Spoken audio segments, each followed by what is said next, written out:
Gdzie piesek siedzi? No, grajcie, to bliżej siebie.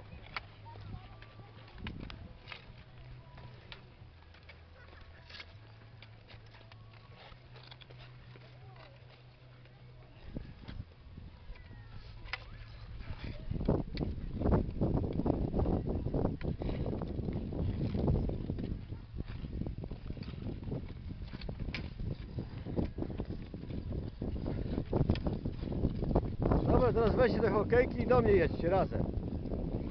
No do mnie tu przyjedźcie do mnie. Już, później więcej nie będę kamerował.